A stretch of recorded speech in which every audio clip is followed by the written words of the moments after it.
Alright, peace and greetings, YouTubers.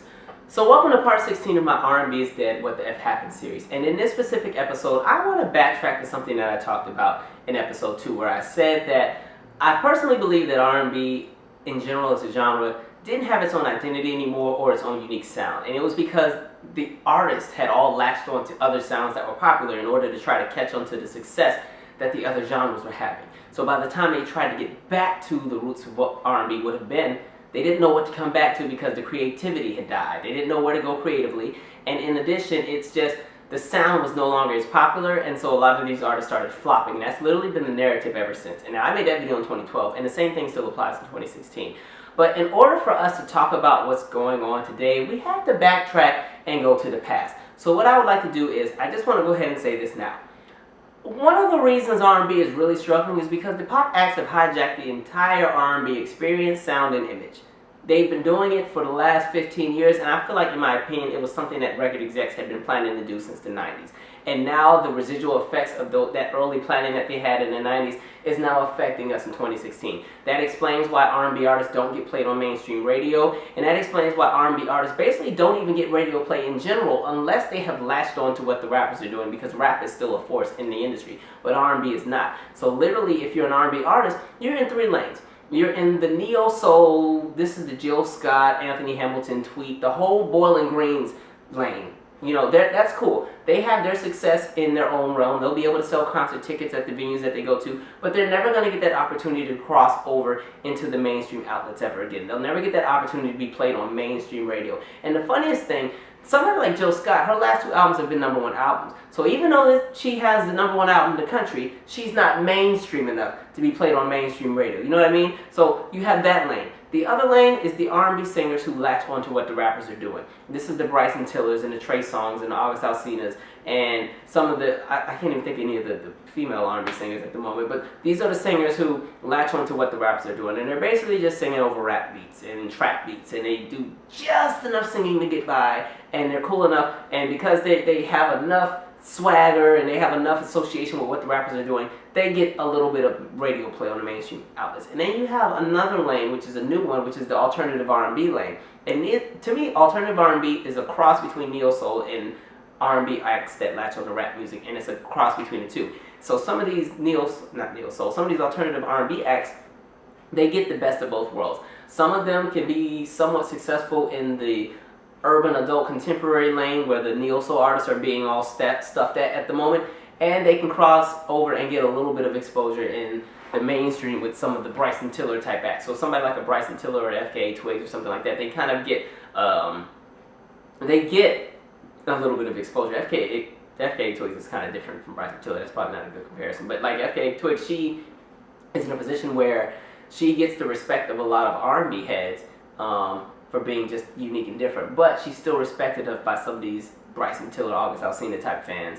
But anyway, going back to my point, pop music has stolen everything. It's just their fault. No, I'm just kidding. But so, like I was saying, pop music has basically manipulated the industry to the point where R&B acts cannot be mainstream if they're not already established. So Beyonce is still gonna be Beyonce because she has the machine behind her, and that's because her career predates the time before all this new stuff was implemented with the industry. So because she came out in 1998 and she was able to stay relevant, and she now is one of the bigger acts in the industry, she can kind of bypass all the nonsense that somebody like Brandy or Jasmine Sullivan has to deal with. Rihanna, kind of that same boat. Even though they kind of pushed her in the pop lane a little bit more, she's exempt from that as well. But anyway, going back to my point, I personally believe that pop music plays a role in it. So we have to backtrack. Let's just backtrack 20, 30 years. Let us go to the 1990s. In the 90s, there were basically 4 genres that ran the music industry. Country music was doing its thing. Garth Brooks was getting it in, and the Achy Breaky Hearts and all of them were doing their thing. And then by the end of the 90s, you had Shania Twain drop the best-selling female artist album of all time, the Come On Over, which is actually a nice album, by the way. Listen, don't judge. I get it in with country on occasion, because I bought Dixie Chicks Taking a Long Way Round album. They get it in. All right, don't judge. Sometimes I gotta listen to country music when I'm mad at white people for all the stuff that the police do to black people. So I gotta listen to country sometimes just to get my spirit right. because I got to go to work and sit with people, and I can't be pissed off all the time and cussing out everybody, so I got to do something to get my spirit right. But anyway, so country was doing their thing in the 90s. Rap music had exploded. Rap music was every freaking where, and you had R&B music. I'm sorry, it wasn't 4, it was 3. And R&B music was running the show. Pop music, even though they had a good run in the 80s, pop music struggled in the 90s. I tell you, they struggled in the 90s. Because one, like I said in episode 2, pop music does not have its own distinct sound. Pop music has always latched on to whatever was popular. That's why it's called pop music. Whatever the sound is of the moment, that's what's considered pop music. Now, before the 1990s, you always considered pop music as basically what white people were doing because they ran the music industry in the 80s. Because remember, R&B died in the 80s and made a comeback around 1985, 86. Rap music, even though it came out and started getting popular in the 80s, it didn't really explode really until we got to the 90s. Yes, you had the Eric B. and Rakims and the Run DMCs and all that, but to be very, very honest, rap music really had its heyday probably after about 1988. I think like 88 is when hip-hop just was like boom, and it just went from there, and that's when they were getting the exposure into music videos and this and that, and so on and so on. But pop music had a good run in the 80s. When we got to the 90s, pop music lost their mind. They didn't know what to do. Okay, so a lot of pop acts that were huge in the 80s never even made it into the 90s because the 90s was basically owned by R&B. It honestly was. R&B ran the show. There was so many blockbuster albums that were coming out. People were going diamond, meaning they sold 10 million records of an album. It was just crazy. Boyz II Men had broke 3 records just with #1 hits. You know, they had 3 songs. One song was #1 for 13 weeks. One was #1 for 14 weeks. The one with Mariah Carey was #1 for 16 weeks. It was just like all kind of records were being broken. TLC, Crazy Sexy Cool, did like 13 million copies worldwide in like 2.5 years.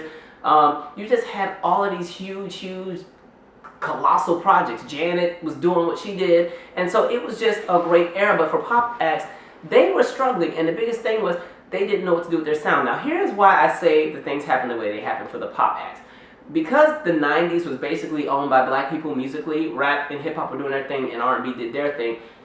When you have the lane of relevance in music, the imaging, the lingo, the fashion, the clothes, which is the same thing, you know, all of that, the sound, you get to call the shots and everybody follows what you do. So the 90s was basically black people ran the music industry. And this is a time period where black people were not really receptive to white people coming and doing what we did. It wasn't going to happen. There were very few white acts in the 80s and the 90s who had an opportunity to even entertain black people. Black people were like, no, we're not having it. And I think it was animosity built upon what happened after the disco era. Because if you look at something like disco, disco was a very black genre. It was rooted in 70s funk and 70s soul, and disco, it was huge. It was everywhere, and the labels were like, wait, we want in on this. So a lot of white artists started coming out with disco songs, but the difference was their stuff was very generic. Now, I'm not going to talk about the Bee Gees and Casey and Sunshine Band. I like them, so they were safe because they had black people in the band. They knew what they were doing, but there were lots of people and acts who were coming out that were basically, the sound was too saturated in the industry. It was just everywhere. And what happened is, black people got blamed for it. So the whole disco sucks movement wasn't really rooted in the fact that rock acts were pissed that disco was everywhere. I mean, it was rooted in that, but it was like, because black people were the face of disco, even though white people were getting just as many hits in disco as we were, it was like black people got blamed for it. And so black people basically all got blacklisted musically. So the disco sucks era happens in 78, 79, going into 1980. Disco dies, we get to the 80s, and black artists cannot get radio play on mainstream stations at all. So all of these black artists who were doing all the 80s funk and everything like that, anything with a kick to it was not getting played on mainstream radio. So a lot of people who were big in the 70s never made it into the 80s. They couldn't cross over into the 80s. They didn't do a good job of it. The industry did not help them. And you also had the emergence of MTV, but MTV was not playing black artists. MTV at the time, they wanted to be rock and roll on television. That was it. You know, Michael Jackson happens with I'm not going to try to rehash all of my videos, but, you know, Michael Jackson does Thriller. Thriller becomes this huge thing, and his label, CBS Records, had threatened MTV saying, play Michael Jackson videos or don't play any of our artists at all. And so that's what opened the lane for black artists to be played on MTV, and the story goes on from there, and black people finally pop up around 85, and finally R&B is relevant again. But anyway, there were very few white entertainers who were able to cross into the lane where they were respected by black audiences. Tina Marie was probably the first one coming after the disco era who got that opportunity. But Tina Marie also had to latch on to what Rick James was doing. So in order for her to be respected by us at the time, because black people were very, very protective of what we had. because so many black artists suffered after the disco era died. Tina Marie, who we love, we ended up loving her because white artists didn't even check for her, oddly enough. She had to do a lot of things in order to be accepted by us. First, coming out, they didn't put her on her own album cover, and when they finally did, it was like a picture of a woman who was like, the camera lighting and the coloring, it was like she was blue, so you couldn't really tell if she was black or white, or maybe she was Portuguese, or she had something else in her, but you didn't really know. And so even when she made her television appearance, who's on stage with her playing bass guitar? You got Rick James right there, and what's Tina Marie doing? She's singing, but she's also up there doing the robot, and I'm just a junkie for you. Like, she had to bring it, because she knew the audiences were like, what you doing? What you doing? You know, so Tina Marie was one. I think in the 90s, if there was one, it would have been John B. And if you look at somebody like John B., John B's first single, you know, he made sure that Babyface was on it. So he came up with Someone to Love, which is a really great song. I love that song. But it was like Babyface had to be all up in the video and produce the song, and it needed to be a duet in order for black radio to play it. All right? And then the same can be said for a group like Color Me Bad. You know, they had some really big hits with like All for Love and I Want to Sex You Up and Me Amore, I Adore. Like, they had some, hey, I might have to listen to that when I get off this. But they had a black person in the group. And they also made sure to associate themselves with other black acts in order to be somewhat respected in the radio. My camera is dying. I need to switch my battery. Hold on. Sorry about that. Anyway, so yeah, a lot of the white acts that were out were not getting that opportunity to cross over to what black artists were doing. And then you did have somebody like Vanilla Ice, who was a rapper, who came out, but you saw how quickly he was killed off. All right, and then just as punishment, MC Hammer had to get punishment as well, just because. Which I found funny. You know, Vanilla Ice kind of ripped off of what MC Hammer was doing, and because Vanilla Ice ended up being cornered, he got killed off, and then MC Hammer was collateral. It was like, cut him off too. But anyway, so basically, black artists were running the show. So we get to the 90s, and a lot of pop acts don't know what to do with themselves. So they're all having image crises. Like, they're having just a huge image crisis. Madonna was able to cross over because one, Madonna was the say-all be-all of music at the time, coming out of the 80s into the 90s, and she was very smart with what she did in the beginning. You know, Vogue, which was a huge, huge hit. It's a song that's saturated in house music, which in my opinion, house music is black music. It's R&B music. It's rooted in 70s funk, rooted in exactly what happened with the disco, and it just crossed over. In my opinion, disco never died. Disco just turned into dance music in the 80s, and dance and house music in the 80s, and continued as house music today and in the 90s and everything like that. So she comes out with Vogue, which, by the way, I have to say, the producer that created Vogue got the idea for Vogue from a loop that was done on a remix of Janet's Miss You Much. So basically, like I said, how I told you that pop acts at the time had no distinct sound, they hopped onto what other people were doing, that's what became a Vogue. Janet's Miss You Much indirectly created Vogue. So, Madonna originally was having a good run, but then she went into the whole sex kitten thing because she couldn't figure out the imaging. She started not selling the records that she was once selling. She was still going multi-platinum, but, you know, selling 3 and 4 million copies of an album is different than selling 15 and 16, if you catch my drift. So you get to the mid-90s, now she's up under Babyface with the Bedtime Stories album. She has a whole image makeover. She has cornrows. She's dyed her hair black. And once again, she's borrowing Janet's dancers because Shawnette Hurd is in the Human Nature video. And so that's what she's doing at the time. So she's having a hard time staying relevant, even though Take a Bow becomes a hit. And so long story short, the labels see that these black entertainers are having a huge, huge, huge run of success. TLC is the biggest thing out at the moment. Boyz II Men is the second big, actually, TLC and Boyz II Men are the 2 biggest guy and girl groups at the time. But let's not sleep on En Vogue and Jodeci, because they were just as big at the time as well. And then you also had all of the solo acts who were doing their things. And then you still had people like Michael and Janet who were still doing what they were doing. And so it's just this great era of everybody is somebody. Keith Sweat has his thing going. Mary J. Blige is just killing them. Faith Evans is doing what she's doing. The whole bad boy movement is starting, and it's a mix of hip hop and R&B. And it's just this great time period of just great music coming from black entertainers.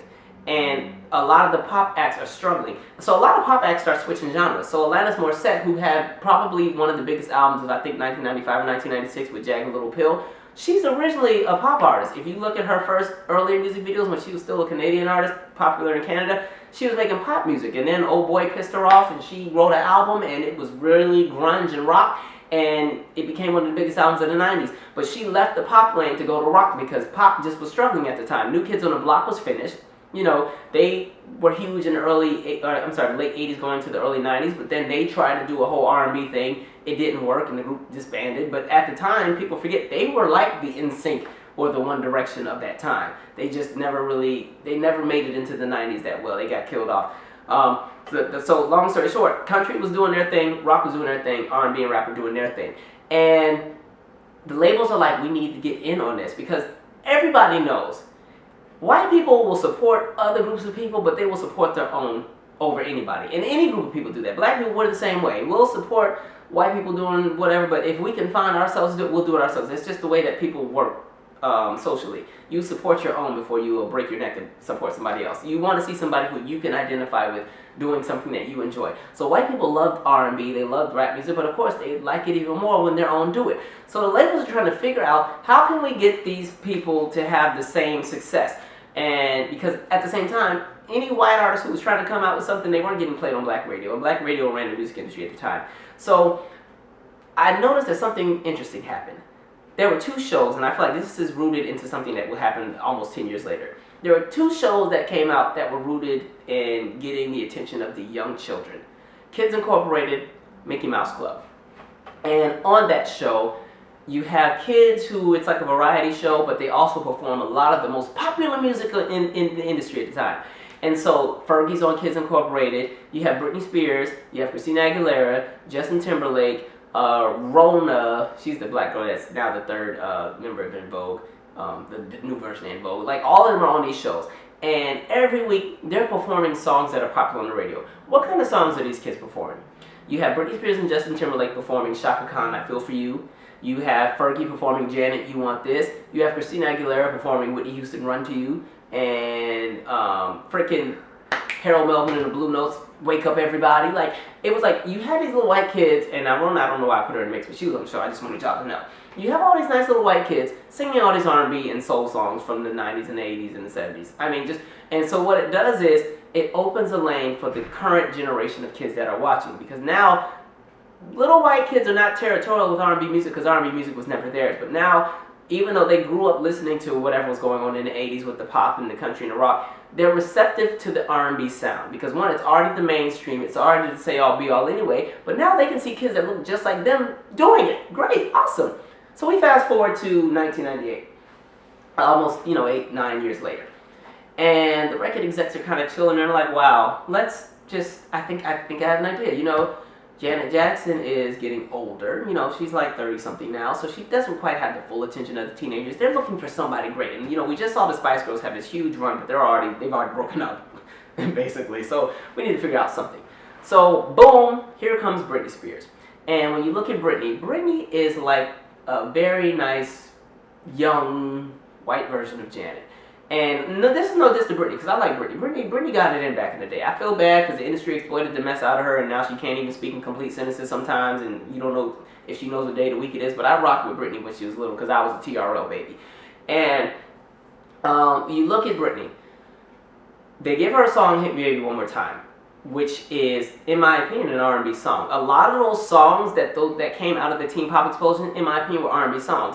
Case in point, Hit Me Baby One More Time was supposed to go on TLC's Fan Mail album, but TLC, I still need to call T-Balls and Chili and ask them, what were y'all doing? So they turned that song down, which is fine, but they also turned down 702, Where My Girl's At, and Whitney, Faith, and Kelly Price's Heartbreak Hotel. I'm like, what y'all doing? What y'all doing? Because I know a couple songs on the Fan Mail album that didn't have to be on there, and you could replace them with those ones. Well, okay, so Britney comes out with Hit Me Baby One More Time, and it's this funky song with a bass line. And white people are not funky people when it comes to music. They don't got it like that sometimes. So, it's this funky song. She has these really good dance moves. She got the black choreographer, Darren, I forgot his last name, but he's the same guy that made the Darren dance grooves. Great choreography, great song, great imaging, and mind you, she's already been trained, because she's been on Mickey Mouse Club, she did the whole Disney thing, she spent years in training with dance, and she's been in a whole bunch of artists in development and everything, so she's ready. And when they launch her, she comes out huge. And mind you, Britney, and it's not like Britney sucked. I mean, people say she couldn't sing, but Britney, when you put her on the stage, she got it in, okay? She did what she needed to do.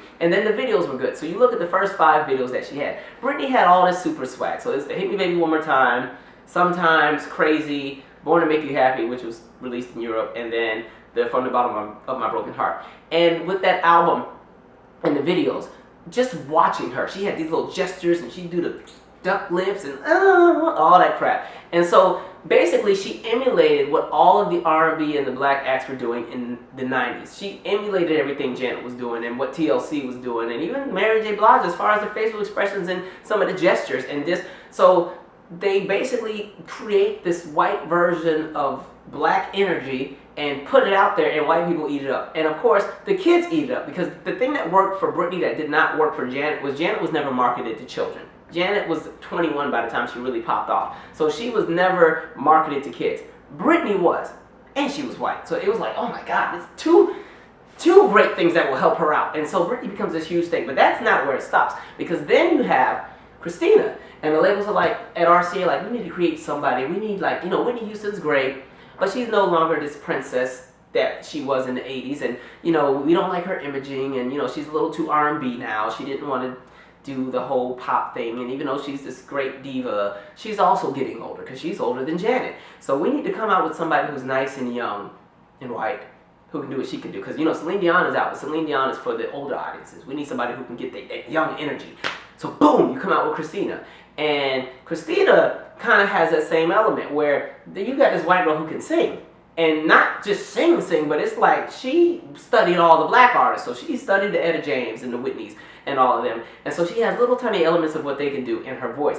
And so you push her out, and she comes out a little shortly after Britney, and she's marketed to the little kids and stuff as well. And she's also pretty swagged out. So you look at something like the Come On Over Baby video and the What a Girl Wants video and all that. And I mean, they got the white girls getting it, and we used to think white people didn't know how to dance. And both of them can cut a two-step and all. With black people, what? I don't know what to do with this, but I can't hate on it because my kids love it. So I bought the album, and then I was driving them to school, and I was listening, and I was like, this don't sound too bad, because these acts were singing basically R&B songs. So What a Girl Wants, in my opinion, is an R&B song. Hit Me Baby One More Time was an R&B song, but it doesn't stop there, because then you have to mention the Backstreet Boys and NSYNC. And let me just do a time check. Perfect. So this is gonna be a long video, by the way, so just bear with me. So then Backstreet Boys comes out first in the US. NSYNC is also out at the same time, but they're being pushed over in Europe. Oh, and to make it good, Janet, yeah, we know you're on the Velvet Rope tour, but we have this group. This is Lou Pearlman from Jive Records. Yeah, I know you're getting ready to launch the Velvet Rope tour over in Europe. I have this boy band that I released in Europe, and they've had a pretty good run, but they're not big enough for an arena tour in Europe yet. So you think they can open for you on the Velvet Rope tour? All right, yeah, because I heard you have Usher. You have little 16, 17-year-old Usher opening for you in the U.S., but you don't have anybody for Europe. So you think you can do the whole NSYNC thing? Oh, of course, of course. So Janet takes on NSYNC, and NSYNC is on the Velvet Rope tour with Janet. Janet Jackson, the biggest arena tour female at the time. All right, so they're getting all their exposure over in Europe, and the thing about it is, they are going to be this huge group. They're huge already in Europe. And so them getting in with Janet and everything like that just it opens them up to a broader audience. An audience who is more into R&B and everything like that. But now they're getting that element. And NSYNC's music was very R&B rooted too. And when you really got to, actually I'm going to come back to that, so pause that thought. We get to Backstreet Boys. Backstreet Boys, basically white clones of Boys and Men. I mean, they got their harmonies together, and they blow up. And the I Want It That Way is a straight R&B song. Even the everybody, yeah, that whatever that song was, that's very R&B. And so you have, those are the main four that blow up. And then the label's like, oh, we had success, let's keep trying. So they try to push out like the Jessica Simpsons and the Mandy Moores and the LFOs and the Five Steps, and even Jordan Knight from New Kids on the Block was like, well, if they ain't doing it, I'm coming back out. So he comes back out with the Give It To You song. So long story short, you have all these white entertainers who all have little elements of R&B and hip-hop infused in what they're doing. And so what it is, they've abandoned the whole pop sound, and what has happened is, the sound that they have stolen is now being labeled pop. So all of those, I can't even think of the name of the producer, but basically, because he produced basically all of their stuff, all of the stuff that they were coming out with was very R&B, but just a little cheesier than R&B, but they had the imaging and everything. And so they came out with what they came out with, but that sound got old very quick. So that sound was only good for about 98 to 2000, which meant that all those acts needed to be a little bit more urban, be a little bit more raunchy, you know, put a little bit more kick, put some kick in. I'm getting a hiccup just talking about it. Put some kick in the sound, you know, gotta be a little bit more rough.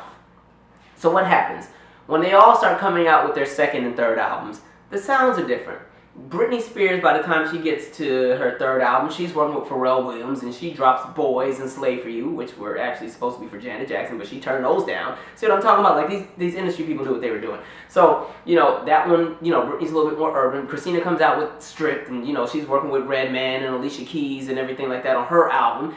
NSYNC, they're working with Left Eye on theirs, and then, you know, they got the you know, they're real R&B infused, and they're working with Nelly. Backstreet Boys, they're working with freaking Neptunes, and they got clips on the remix. So what happens is all these pop acts have now not only kind of borrowed the R&B sound, but now they're reaching and they're pulling in the hip hop and the rap acts too. And as they continue to come out with more and more singles, the songs get more and more urban, more and more. There's more street cred. Justin Timberlake has cornrows now, and even at the award shows, I mean, they're getting it in at these little VMAs. Backstreet Boys, they're sitting on the stools and they're doing the little 5-part harmony, you know, because Boyz II Men at this point has fallen off. They fighting, what's his name, and quit the group during the middle of the tour, so it's only 3 of them left, and they're not doing too well at the moment. So Boyz II Men is on the stools doing their whole R&B thing, and NSYNC, they basically decided they were going to copy what TLC did the year before at the VMA. So, you know, TLC did the dance Too Much Booty in Their Pants during their No Scrubs performance, and NSYNC was like, well, we're going to do the same thing, but just do a different song. And I don't remember what the song was, but, you know, they're doing their thing. Britney, you know, she has the hottest choreographers in the world. They're doing it. And so the imaging and the sound just keeps changing to the point where these artists cannot go back to what they did when they first came out. Britney Spears in 2001, 2002, 2003 cannot go back to Hit Me Baby One More Time, because she'll be outcasted. She's too corny for that now. Christina can't come out with a Baby One More Time. Come On Over Baby. Too corny. So she's already been dirty, and she's working with Lil' Kim and Sha-La-La. So, you know, she has to keep going and pushing that. And Justin, now he's leaving the group and everything, and now he's working with Pharrell Williams and he has the Like I Love You, which was supposed to be a Michael song, and he has the Rock Your Body, which was supposed to be a Michael song, and, you know, he's working with Timbaland, and so it keeps going and going and going. Now, mind you, R&B's still doing good at the time. R&B's not dead. R&B's doing what they're doing, and it's a good 2002, 2001, 2003, great years for R&B music. They were getting it the F in.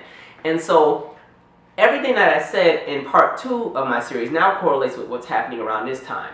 All right, so around this time is when R&B as a whole starts to fall off, because one, they didn't know what they wanted to do. They wanted to hop on the crunk and the snapping sound by the time you get to 2004 to 2006 and 7, and they've fallen off. And so, mind you, the white artists didn't stop. They just kept doing what they were doing. So Gwen Stefani's now solo, and I rock with Gwen, but Gwen was like, you know, I'm going to come out with my solo stuff. And so she's hopping on these new sounds, because basically everything that like Britney and Justin and Christina and them were doing in 03, going into 04, set the lane for what the other pop acts were going to be doing in 07 and 08 and 09 and those later years.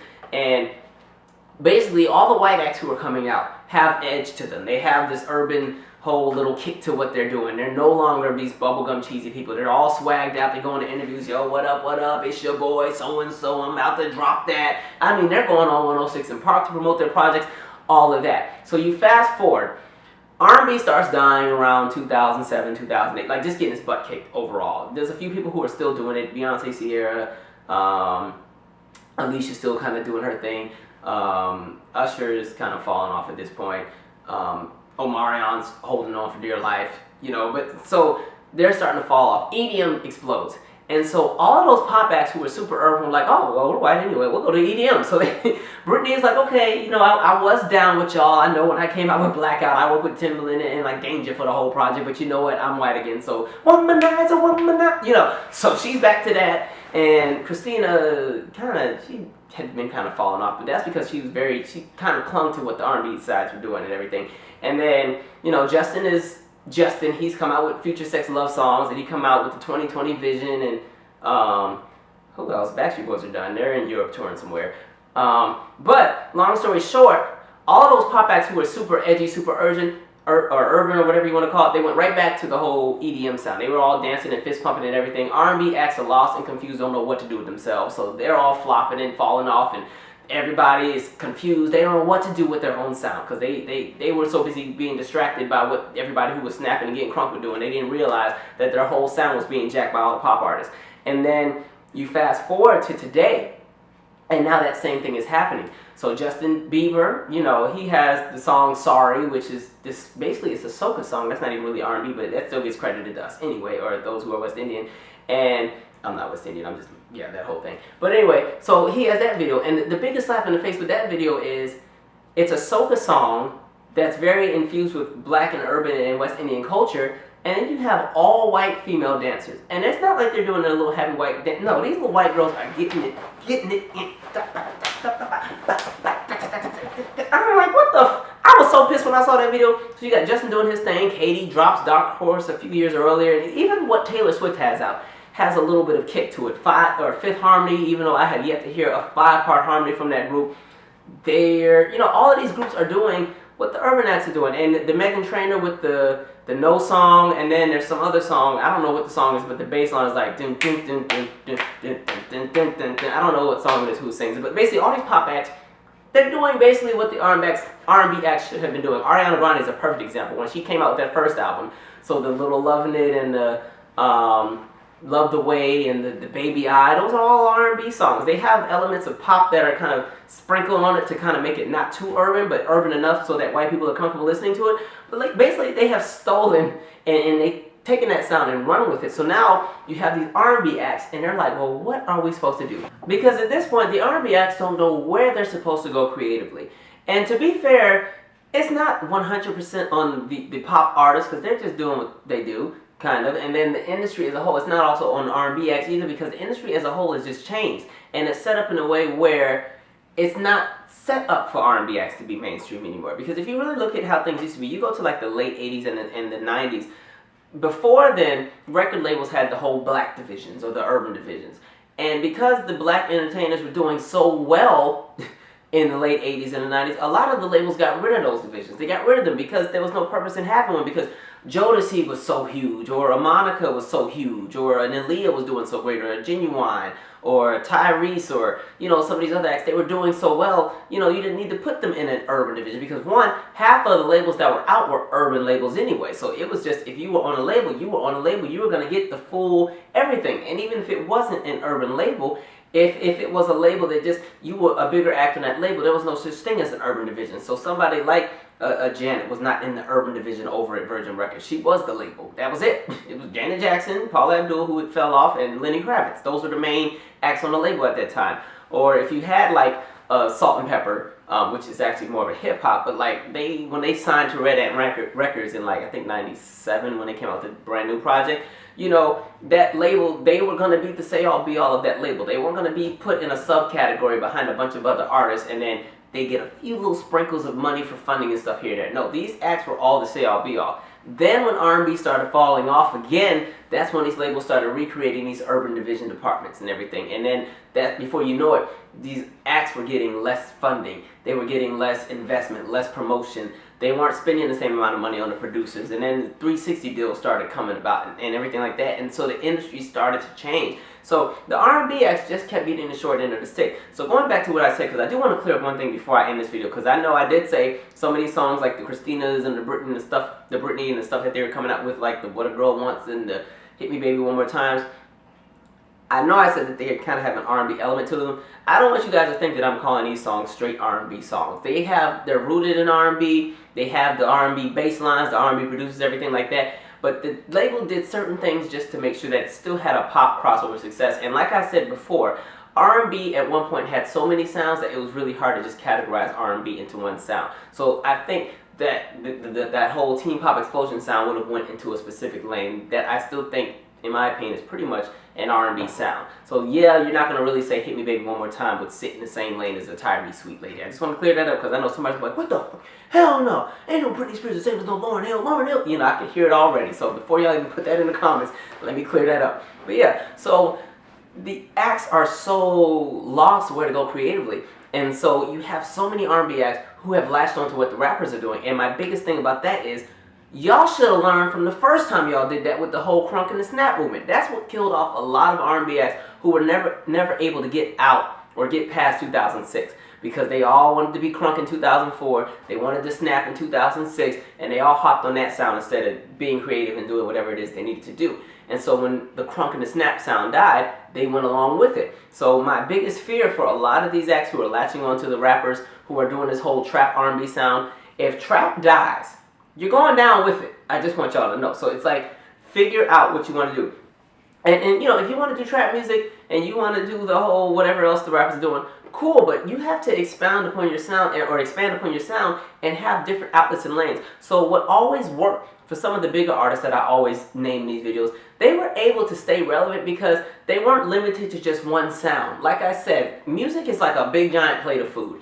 And when you eat something, if you fix a plate for dinner and you go and you get everything, you want a little bit of everything. You want your meat, well, some of y'all are vegan and stuff now, so you want your protein, you want your vegetable, you want your starch, you may want a fruit on the side, you may want a bread, like you want a little bit of everything. If your whole plate is nothing but bread, you're wanting for something else. People would want for something else. So that's what a lot of these newer acts have to understand. Especially the men. I keep going in on the male R&B singers because they're the ones who, this could be a really deep conversation even when we talk about masculinity, because that's another thing that the male R&B acts are really suffering from. Because so many pop acts were so corny and so cheesy, even though they were doing an R&B sound, these R&B acts are afraid to go back to that sound because they don't want that association with that corny imaging. Because the imaging placed upon black males, you have to be that super hyper masculine alpha male type in order to get respected within the black community as far as music. So someone like an August Alsina or Bryson Tiller or even Trey Songz or Chris Brown, they're so beloved because they continue to do this whole macho thing, whatever, but they're afraid to experiment musically. Chris Brown experiments a little bit more, but he's also more established, and he also was a child act at one point. So he has a larger audience to play with that will be more willing for his, whatever he's doing. But some of these other ones, you look at what's going on with August Alsina and whatever he's doing on social media with the different hairstyles and stuff, they've been cooking him for the last 3 months. So they're limited with the sounds that they can come out with, and it limits everything. And what I think is so interesting is there was a time period where rap music needed R&B acts in order to thrive or get that mainstream exposure. Like you go back to that time period when rap was first coming out and R&B stations weren't playing it. They're like, this is not music, this is not going to be out too long, we're not playing that. There were stations that had whole quotas, no rap, we're not playing it, no rap. You know what I mean? I think they showed that in Straight Outta Compton. They did a great example of how that happened and stuff like that. But so a lot of our rap acts latched on to what the R&B acts were doing in order to get their sound to cross over to the mainstream so that they could get radio play and everything like that. And I think that's something that would separate somebody like a Drake from some of the earlier acts like Eric B. and Rakim or Nas. As great as Nas and Eric B. and Rakim are lyrically, like those are my favorite rappers, they never really latched on to those R&B sounds, so they didn't get a lot of radio play. They didn't sell the records that they could have sold because they wanted to stay true to what they were doing. And so today, it's the opposite. So you have somebody like a Drake. Drake knows exactly what his formula is. Hop on the sound that's popular, that people will listen to, that's really catchy, but you still put all your little happy street tracks and all the hardcore shoot 'em up, kill 'em up songs. You bury them within the album. So that way you can still appease the street crowd that's gonna be like, we don't do that commercial bull, we bout it. I'm here for the lyrics and you better give me some straight bars. But you can also appeal to the happy random people that live all the way in North Dakota and everybody else. So Drake gets the best of both worlds. So he's getting all these hits on the R&B charts, and he's also getting hits in the rap charts and the pop charts. He's getting a little bit of everything. And so a lot of these R&B acts, I feel like they have to remember, at one point, all of these other acts were depending on R&B to be relevant. So R&B acts just have to really create and be more innovative with their sound. And it's so jacked up because the producers play a role in this as well, because a lot of producers will not even work with R&B acts because they know they're not going to get their money's worth. So a lot of producers who are trained and rooted in doing R&B music, they're doing pop, they're doing hip-hop. They're not doing R&B because they don't want to give their good tracks to a song that they know is not going to commercially cross over. And so that's why I said, I think in part 3 or 4 of the series, that's why a lot of these R&B acts should start working with producers who are unknown, because these producers who are unknown, who are well studied, who studied the Phyllis Hymens and who studied the Marvin Gayes and the Donny Hathaways and the people of the past and understand chord progression and understand vocal technique and understand layering and mixing of vocals and all that, they're going to give these R&B acts their best work because they're just trying to get on. They're just trying to get their moment to just have a chance. But the ones who have already been the say-all-be-all producers who are charging $500,000 for a track, they're not working with a Tamar Braxton because they know they're not going to get their money back. They're not going to work with a K. Michelle because they know they're not going to get their return back. They're not going to work with a Luke James or a BJ Chicago Kid because they know they're not going to get their money back. So I mean, they'll get their money back, but as far as the crossover success and being able to get their name out there, like, oh, I produced this song, nobody's gonna know it. So it's really hard for R&B acts to there's just so many things working against them, you know what I mean? So it's important that these R&B acts just really, really start evolving their sound. If you want to stay on that one extreme where you just latch on to what the rappers are doing, cool. But at the end of the day, rap music is going to survive whether R&B is there or not. They got their stuff together. The labels are invested in rap music. They're not invested in R&B. So this has been a very long video, and I could go on and on because there's so much more I really want to say, but this is already too long. So that's my 2 cents. Share your thoughts, and I really would like to do a discussion on alternative R&B because there's a whole lot I want to talk about with that and just the history of what it's rooted in and where the origins come from. Because I will say this real quick. Another thing that's suffering, and this is affecting hip-hop as well, is these producers that are coming out are just not well studied. They don't know anything because everybody in their mom is a producer. At this point, I have a studio, to be honest. Right over there in that corner. Listen, I've been working on my studio because I told y'all years ago I was trying to work on a little project and I just got sidetracked with some other stuff. But I mean, I got my MIDI keyboard and my drum pad and then my real keyboard and all other stuff and my Pro Tools. But the thing is, I know what the F I'm freaking doing because I haven't studied this crap for years. But anyway, there's so many people who are, it's so easy to just produce music now because the technology is so available and everything just works out. You can just go real quick and buy a home studio and boom, start putting stuff out. And it's so easy now. And then on top of that, the outlets for exposure are, even though they're more available, they're not as, they don't reach the same audiences, you know, because we don't really have MTV, VH1, BET, stuff like that anymore, really, to push music. But you have the internet and SoundCloud and stuff like that. So the social media aspects are very saturated with a bunch of people and a bunch of producers and everything like that. But a lot of the people who are coming out are not well studied, and it shows in the music that's coming out. It shows in the way that they perform their music. It shows in how they interview when they go and do press. It just shows in so many realms. So it's like the next thing is like study.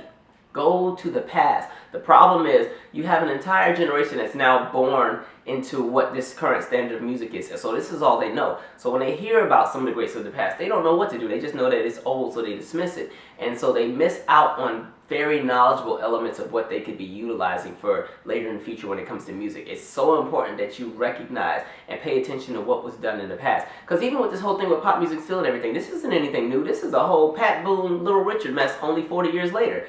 Anyway, this video is too long. I'm out. Subscribe.